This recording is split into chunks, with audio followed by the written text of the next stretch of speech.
RCB ने record run chase के साथ खिताब बचाने की शुरुआत की। कनिका आहूजा और ऋचा घोष ने 93 रनों की नाबाद साझेदारी कर जीत सुनिश्चित की। कनिका आहूजा और ऋचा घोष ने नाबाद 93 रनों की साझेदारी कर जीत सुनिश्चित की।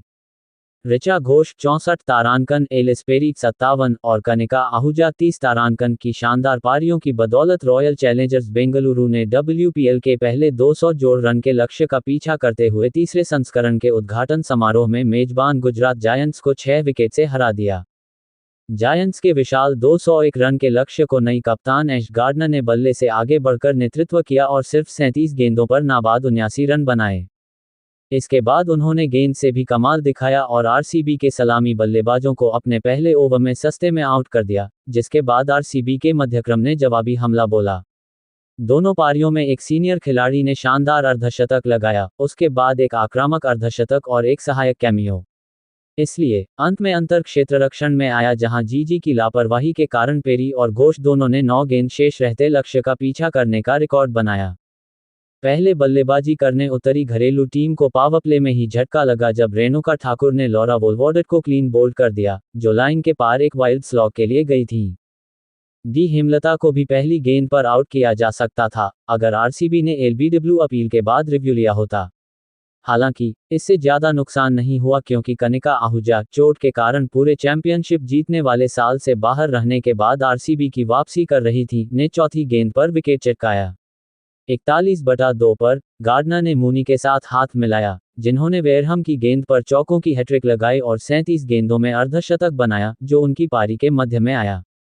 इसके बाद गार्डनर ने अपनी पारी में रिकॉर्ड की बराबरी करते हुए 8 छक्के लगाए। अगले 6 ओवरों में 80 रन आए, जिनमें से 48 गार्डनर के बल्ले से आए, क्योंकि उन्होंने आरसीबी के अनुभवहीन स्पिन आक्रमण को 25 गेंदों में अर्धशतक बनाने के दौरान ध्वस्त कर दिया। उन्होंने 11वें ओवर में आहूजा की गेंद पर छक्का लगाकर अपने इरादे जाहिर कर दिए। रन के प्रवाह के विपरीत स्मृति मंधाना ने शॉर्ट मिड विकेट पर एक बेहतरीन कैच लपका और अच्छी तरह से सेट मूनी को वापस भेज दिया और रावत को अपना पहला विकेट दिलाया।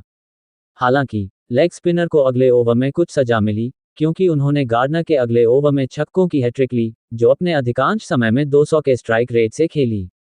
आरसीबी के लिए यह मददगार नहीं रहा कि वेहम और किम गर्थ उनके पहले से ही कमजोर गेंदबाजी आक्रमण में कोई और खिलाड़ी नहीं जोड़ पाए, जिसमें WPL 2024 की सफल स्पिन तिकड़ी की कमी थी।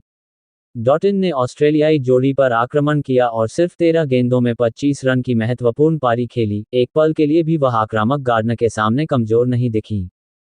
रेणुका को 17वें ओवर में वापस बुलाया गया, जो काफी घटनापूर्ण रहा। गार्डनर और डॉटिन दोनों ही पहली 2 गेंदों पर लगभग डीप में आउट हो गई थी।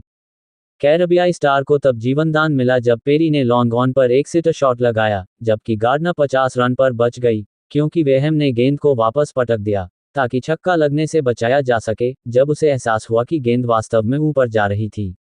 डैनी व्हाइट हॉज ने आखिरकार ओवर की अंतिम गेंद पर 1 रन लिया और 13 गेंदों में 25 रन बनाने के बाद डॉटिन को आउट कर दिया। पेरी की गलती से आरसीबी को केवल 2 अतिरिक्त रन का नुकसान हुआ। डेथ ओवर में गार्डनर ने आरसीबी की एक और डेब्यूटेंट जोशिता विजय की गति पर ध्यान केंद्रित किया और इस ओवर को 20 रन का महंगा बना दिया, जिसमें उनके स्कोर में 3 और छक्के शामिल थे।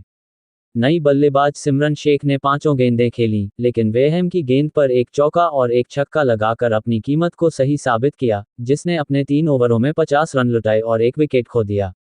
नंबर 7 पर खेलने उतरी हरलीन देओल ने लगातार 2 चौके लगाकर पारी का अंत किया और जीजी को 201 के अपने उच्चतम स्कोर की बराबरी करने में मदद की।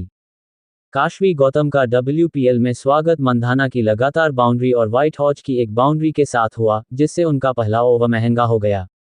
हालांकि गार्डनर ने अपनी प्रतिद्वंदी को LBW आउट करके जीजी की वापसी को प्रेरित किया। व्हाइट हॉज ने अपनी कप्तान को भावनात्मक रिव्यू के लिए राजी किया, जिसे आरसीबी ने खो दिया। इससे पहले उसी ओवर में दूसरे ओपनर को भी खो दिया। ऑफ स्पिनर को स्वीप करने के प्रयास में क्लीन बोल्ड हो गए। पेरी को 2 रन पर जीवनदान मिला जब तनुजा कंवर ने अपनी ही गेंद पर उनका कैच छोड़ दिया और अनुभवी क्रिकेटर ने चेज का पहला छक्का जड़ा, जिससे आरसीबी ने आखिरी पावर प्ले ओवर में अर्धशतक पूरा किया, जिसमें राघवी बिष्ट रन आउट होने से बच गए। पेरी को 19 रन पर एक और जीवनदान मिला, जिसे देओल ने लॉन्ग ऑन पर गिरा दिया और ओवर की आखिरी गेंद पर एक फ्रीबी बाउंड्री भी मिली, क्योंकि 2 डीप फील्डर गेंद को रस्सियों में जाते हुए देख रहे थे। ऑस्ट्रेलियाई खिलाड़ी ने शानदार खेल जारी रखा और अपना अर्धशतक पूरा करने के बाद उन्हें एक और जीवनदान मिला। गार्डनर की तरह कई छक्के तो नहीं लगाए, लेकिन पेरी की 27 गेंदों में अर्धशतकीय पारी ने आरसीबी के मध्यक्रम में फिर से आत्मविश्वास भरने में महत्वपूर्ण भूमिका निभाई। पेरी और बिश्ट ने 9 ओवरों में 86 रनों की साझेदारी की, जिसमें सीनियर जोड़ीदार ने आक्रामक भूमिका निभाई। डोटिन ने बिश्ट का विकेट लेकर जीजी को जरूरी राहत दिलाए और सायाली सतघरे ने अगले ओवर में पेरी का विकेट लेकर आरसीबी को दोहरा झटका दिया। हालांकि घोष और आहूजा ने 93 रन की साझेदारी करके आरसीबी को बढ़ते स्कोर से बचाया। मध्यक्रम में 2 नए बल्लेबाजों के साथ आरसीबी को आखिरी 7 ओवरों में 89 रन की जरूरत थी और घोष, जब वह अभी भी रन बनाने में नाकाम रही थी, ने शानदार खेल दिखाया और अपनी टीम को अंत में आराम से फिनिश लाइन तक पहुंचाया। विनाशकारी विकेटकीपर बल्लेबाज ने डेथ ओवरों के चरण की शुरुआत करने के लिए वापस आते ही गार्डनर को 4 चौके और एक छक्का लगाकर क्लीन बोल्ड कर दिया। जीजी कप्तान अंततः अपना चौथा रन बनाने के लिए वापस नहीं लौटी। प्रिया मिश्रा अगली पंक्ति में आई। घोष ने लगातार चौकों की मदद से 23 गेंदों में अर्धशतक बनाया और आखिरी गेंद पर छक्का लगाकर इसका जश्न मनाया।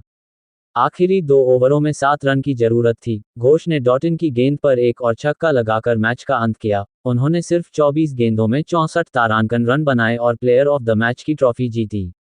इस बीच आहूजा ने दूसरे छोर पर लगातार बाउंड्री लगाते हुए सिर्फ 13 गेंदों में नाबाद 30 रन बनाए। स्कोर: गुजरात जायंट्स 20 ओवर में 201/5, ऐश गार्डनर 79 तारांकन, Beth Mooney 56, Renuka Thakur 2-25, Royal Challengers Bengaluru से 18.3 ओवर में 202/4, ऋचा घोष 64 तारांकन, एलिस पेरी 57, कनिका आहूजा 30 तारांकन, ऐश गार्डनर 2-33 से 6 विकेट से हार गए।